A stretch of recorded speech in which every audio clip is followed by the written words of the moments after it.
Welcome back. Thank you very much for staying with us. Now, there's less than a month before the much talked about ANC elective conference in Nasrec. Now, on Monday, the party announced nominations for its top 6 leaders. Cyril Ramaphosa leads the presidential nominations with over 2,000 branch nominations. He's followed by former Health Minister Zweli Mkhize with just over 900.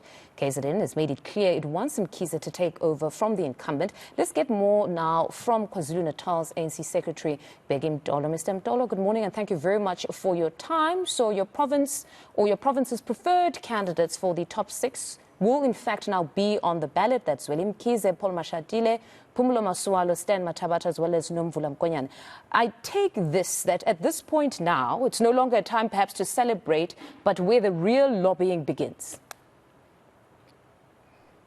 Yeah, thanks very much. Good morning to your viewers. I think, yeah, we're very good that at least all our candidates are in the ballot, and at least 99% of them are leading in the branch nominations. We are very happy about that, and I think the lobbying process has started now, and then we are going to the national conference very enthusiastic, and we will come back victorious. Now, if we had to be granular and look at the numbers, there's some picture that's starting to form here. I don't know if it's to your advantage or disadvantage. If we just look at perhaps Limpopo, they had Mr. Stanley Mathabatha as their preferred candidate for chair. You went on as KwaZulu-Natal to actually go with this. You gave them 502 nominations, but your candidate, Zweli Mkhize, there didn't get quite a lot of nominations. What then do you read into this, and would it somehow scupper or perhaps complicate the relations now? No, we read nothing, because remember, we have been in the ANC for some time, and we have been participating in conferences for almost 2 decades. We read nothing from that. We know what happens. We know what happens on the ground. We know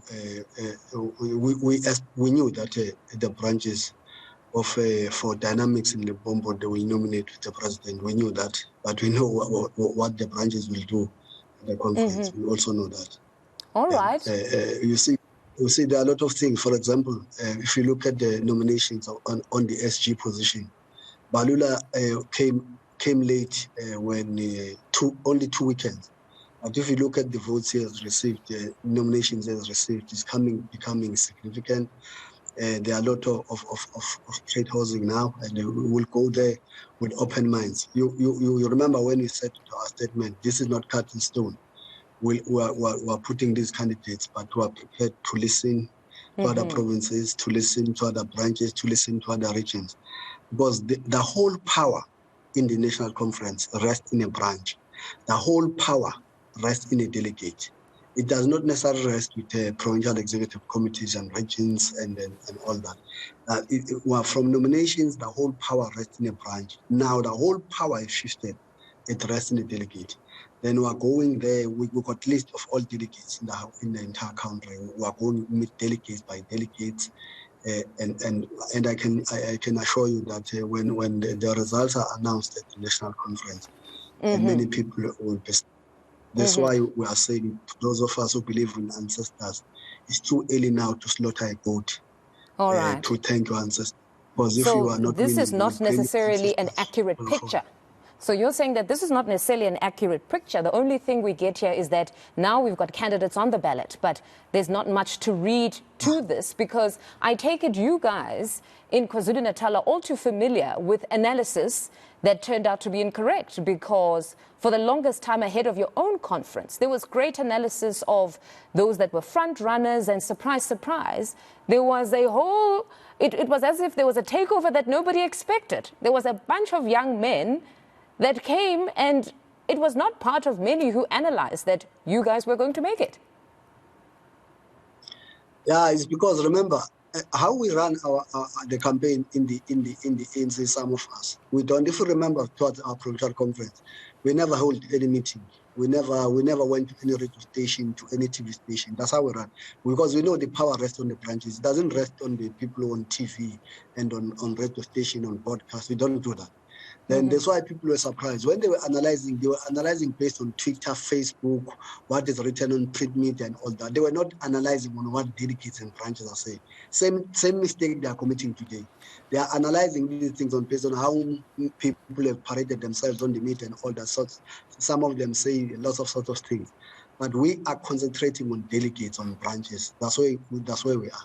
And we know we are concentrating on those who have power to vote at the national conference. We are not making a mistake. On that one, we are spot on. Now, we spoke to Mtolo Ntuli yesterday for him to just outline what he would change in the Secretariat should he be elected. And he went on to indicate, one of the first questions I asked him was around whether perhaps there had been conversations with his province now that he will be appearing on the ballot. He said there were no formal conversations with him, perhaps to have maybe 2 candidates now, change your support. He just said, if anything, there was just an informal conversation with you around guarding the interests of KZN to ensure that you don't see a repeat of 2017. Is this in fact the case that you have been in some sort of informal talks? No, it's not informal talks, it's a handover. You see, remember he was a secretary from 2018 to 2022, then we're doing a handover of what has happened and all that. And then of course, yes, we just did share, which will say, hey, yabona mpemba na kuthiwa uphakamisa isandla. But Sashin now we PC and we agreed that as the provincial executive committee, what to receive from branches, our branches are saying they want Pumulo, but then we just brushed that thing and jokingly and all that. Then we passed it because we got quite a relationship with them. We are not necessarily discussing. All right, so you guys stand on your preferred candidate as per your branch's choice. You see, on negotiating, firstly, when you go there and say, if you meet a province, or for example, or a region, you meet to say, this is our position. Then they say, this is our position. Then you start negotiating from there. But you will decide at the best interest of the ANC and say, okay, let's agree. We will be shocked that sometimes people who are on the ballot there, some of them, they won't even emerge. A newcomer will be nominated from the floor. When a newcomer is nominated from the floor, and then, for example, in KZN, we are making a huge mistake. We are focusing on Mtolo. I don't know why, because maybe he has been exposed to all the media houses. They like him. But there's the name of Senzo. Senzo has been nominated handfully by a handful number of branches.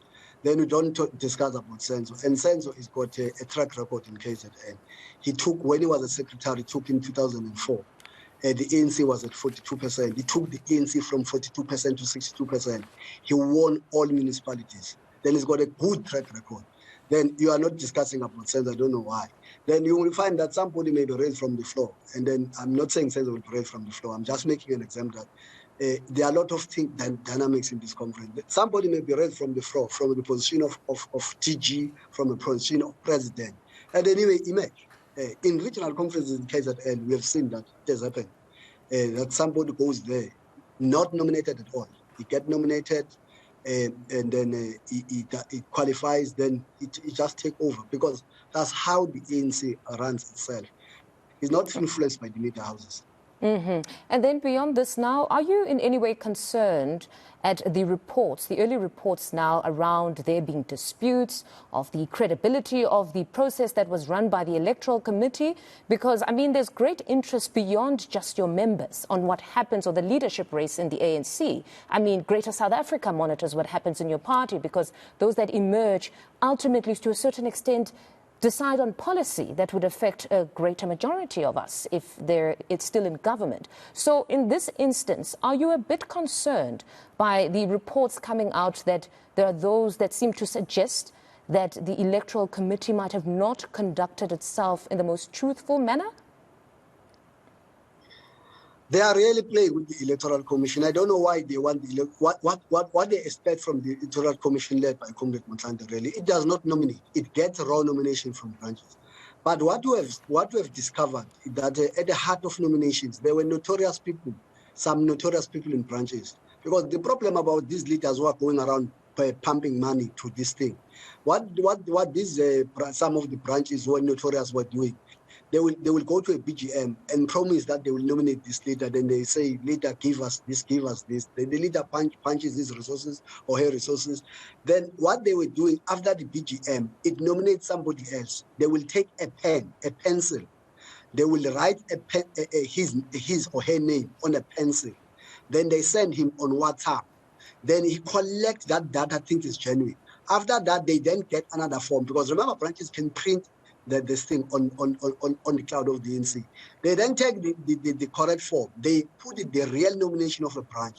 Then this person who's pumping money to branches, then when he received this thing on WhatsApp, which is fake, he then correct. He said, in that region, I've got 40 branches. In that region, I've got. Then it thinks in KZN or Eastern Cape, he's got many nominations.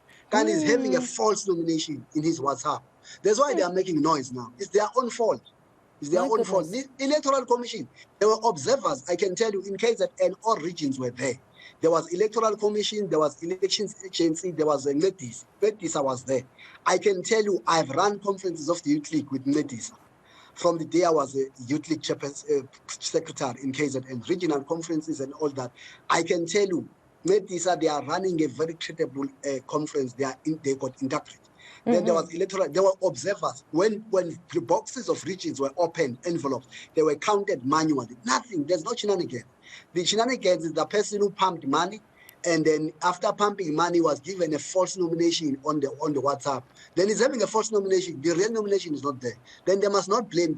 They must not taint the process. They must really not. We're not going to comment much on whether they pumped money. We're not going to comment much on that one. We don't want to get into trouble. I'm not saying that those who are complaining. Yes. No. I'm not saying those who are complaining they pumped money. No. I'm not saying that. I'm saying, but some of them, there's an accusation that some of them, there are people who were pumping money to get nominations and they were misled. I'm not saying the one. For example, I know Comrade Lindy has put a formal complaint, but yes. I know Comrade Lindy has got interpreted. I know it's not the leader who goes around pumping money. I know it doesn't. She doesn't do that. But she, in her particular letter, she raises a few issues, particularly the one of having only 2 nominees for the president post and also for the DSG. I mean, I see that there's also 2. She didn't raise that one in that letter. But she says, why are there only 2 candidates that appear for that one? But if we go back to the rules, which most journalists would have seen, it seemed to have been stated categorically that here it's in the instance where you have received the highest nominations in your province, or you appear on the top 3 overall. So what could have been perhaps the confusion there around the criteria of how one finds themselves on the list? No, in terms of the rules and the Rule 12 of the ANC Constitution, for you to be in the ballot, you must be nominated by a province. Yes. A province makes nomination. Meaning in KZN, for the position of the top 6, when, let's say, 700 branches have qualified and run their BGMs, if you got majority nominations of the 700, you become a nominee of the province. Yes. Then you must be on the ballot. But you may get nominations in all, you find that in all provinces, you were not the whole highest nomination you have received. You are not the highest in each and every province. Yes, we will have about 600 branches that nominated you, but unfortunately, in each and every province, you are not the highest. Then you are not. Don't meet the criteria. If you are the highest in Limpopo, highest in KZN, you will be in the ballot. Yeah. If you are highest in Eastern Cape and highest in Northern Cape, that's why I find that those who are in the ballot, those are who are in the highest in 1 or 2 of the provinces. So it looks straightforward. When one looks at the letter and then goes back then to your own rules or the criteria, it would seem that in this instance, the number she got versus the criteria would then not allow her, or allow in that instance of the presidency nomination, there would be no 3rd candidate because they don't meet the criteria. None of them below, be it Diti Mabuza, Lindiwe Sisulu or Menko Sazana, none of them would have met the criteria. Am I correct? Yes, at the glance of it, it's clear like that. But listen, let's allow the process, because now you want us to deal with the appeal here. Let's allow the process. Now they've appealed. Khalima will process that process and then appeal them. You will find that sometimes they got a genuine. Maybe we'll find that a branch, certain branches, they may come and say, we have nominated so and so on the cloud. These are the envelopes. The envelope we received maybe as Electoral Commission were not the correct nomination from us as branches. If that evidence is presented, then we may find that it can change. But it's not the problem of the Electoral Commission. It's a problem of what happens at the branch, between the branch and to the regional office and to the Electoral Commission. What the Electoral Commission pronounced is what it has received from us as the provinces, the information we collected it from regions. Then the issue is not with the Electoral Commission, it's with the process. Then you may find that if there are shenanigans happen between a branch, the region and the provincial office, but not with the Electoral Commission is running a credible process. We'll actually be speaking to Chief Matsila in just a bit. He'll be joining us in studio. But nevertheless, thank you very much for indulging us and even clarifying a bit around those particular disputes. Mr. Mtolo, thank you very much, as always, for your time. That is Secretary in the province of KwaZulu-Natal, Bheki Mtolo.